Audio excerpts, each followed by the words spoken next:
guys, what is up? It is I, the Concrete Catwalk. Those of you who are new to my channel, welcome. I'm a reseller who does all things thrifted, vintage, pre-loved, new, nearly new, estate selling, you name it.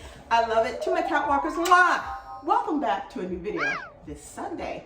To my newly subscribed, thank you so much for joining me together on this journey. You guys, today we are going to be changing bags. What I'm coming out of is this, my vintage jumbo floral print Chanel. What I am changing into is something that is low-key on the radar, and it is a throwback bag from none other than Balenciaga. Before we get into the nuances about this bag, let's change out. And you know how I roll when I change bags. I'm not going to focus on the things so much that I'm taking out of the Chanel and putting into the Balenciaga. The whole point is to focus on the bag and to talk about why I'm so glad that I did not give this bag up. Coming out of my Chanel bag and going into my Balenciaga bag, of course, my Chanel card holder, can't leave home without that. My Celine sunglass pouch is going into this bag. Gum, my Chanel patent leather zippy wallet. I've had this for a while and I love it. My mask, you guys know I don't roll anywhere without lotion. My Clee, my multicolored Clee, which holds my car keys. Some random money, Chanel lip balm, face mist, and a pen. Also, my RFID credit card holder. There you have it. My Chanel vintage jumbo is now empty. Let's get into this. Why about this bag that I love it so much? I do have notes. You guys, I am sure, are very well aware that Balenciaga has been on the radar not just for the bags, but also for their clothes. Fabulous. They've been on the roll for, let's just be real, the last 5 years especially. But prior to that, in the middle 2000s, let's just say 2006, 7, 8, the bag that everybody wanted dangling from their shoulder was this 2006 classic motorcycle city bag. I'm going to tell you something about this bag. One of the things that I've discovered with it, the more you use this bag, the better and better it gets. Follow me when I say this. A lot of people have said that when it comes down to the handles on this bag, you get a lot of unraveling, you'll get cracking. I do have that on this bag. People have also said that these tassels tend to pop off. They do. Mirror will disappear, pop off, and a lot of people opted not to use the mirror. I, unfortunately, have lost the mirror on this bag because guess what? I was in a revolving door, didn't realize that it popped off and it was totally gone. And I'm cool with that. I accept that. That has happened to a few of my Balenciaga bags. But this beauty right here, one of the things that I am very glad that I did not do was sell it. I purchased this bag brand new in 2006 and it was a pretty penny at that point in time. But think about it, from 2006 till this present day, I have owned this bag, and every single time that I carry it, it does garner compliments. And I think it's because of the way that she has aged. I look at the leather, I look at the straps. You guys look, I'm gonna show you, there are tears here. There are rub issues to the leather, some short tassels on this bag. The replacements that I had are basically gone. What I like about this is it is so easy. The way this hangs from the shoulder, the slouch effect that it gives when you carry it like this, loose on your shoulder.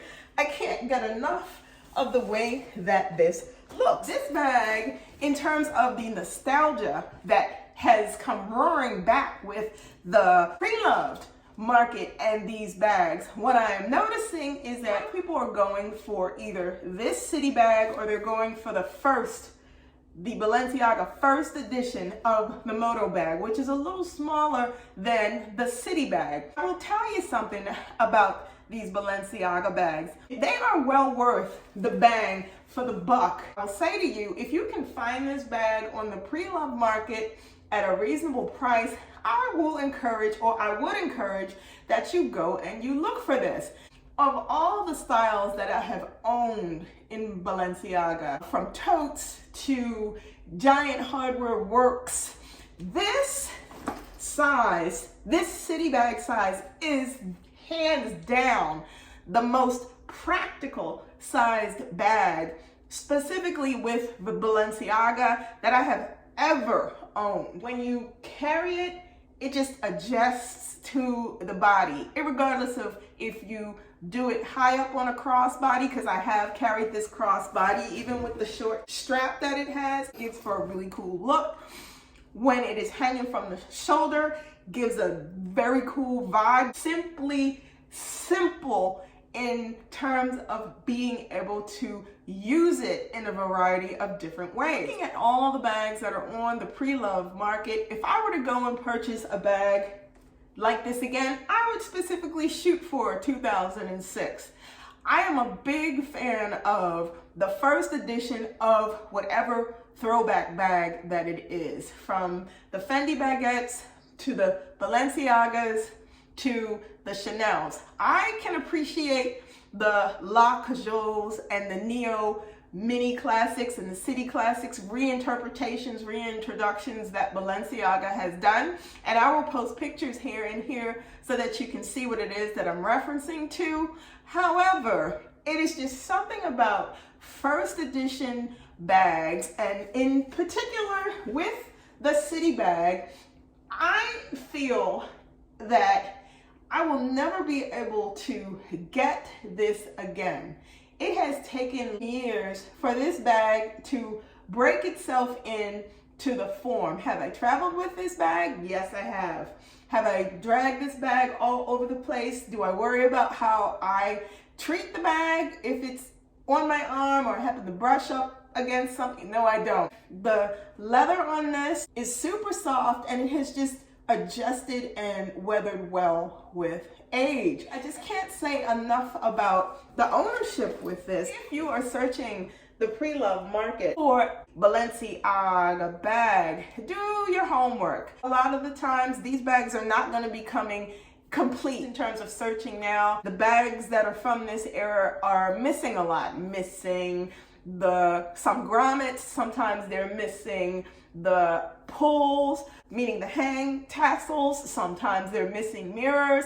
To me, that's okay, but to someone else, that may not be so okay. I think that the resurgence of the Balenciaga motorcycle bags, the first editions and the 2006, the first editions of the city bags, they are well worth making the investment in. They are timeless classics, and I think that it is a worthwhile addition to your wardrobe if you are considering it. Just from seeing all of the buzz, especially towards the end of 2021, where there was so much talk about the fact that the Balenciaga bag, the motorcycle bag in specific, was back on the radar, speaks volumes as far as its staying power. There you have it. Changing of the guard and going into my Balenciaga 2006 city bag, and to share with you why I am so glad that the bag is something that I never parted ways with out of my wardrobe, and the fact that it is nice to see that so many other people feel the same way about the bag too. There you have it. Let me know in the comments below if you have a Balenciaga, the motorcycle city. Let me know what your thoughts are about it. If you sold it, do you regret the fact that you sold the bag? Or if it's still a part of your collection, is it a bag that you reach for a lot? Because for me, it definitely is. And I am so glad that it remains one of my favorite bags that I have and own in my collection. Like, comment, and subscribe to my channel.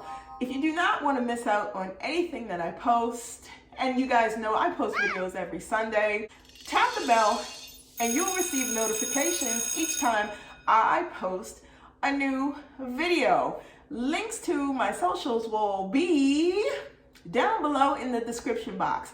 I will also leave links to certain sites to check out some of the vintage Balenciaga motorcycle bags if you're interested in owning one. You guys, thank you so much for watching me this week. Be safe. See you all next Sunday. Bye for now.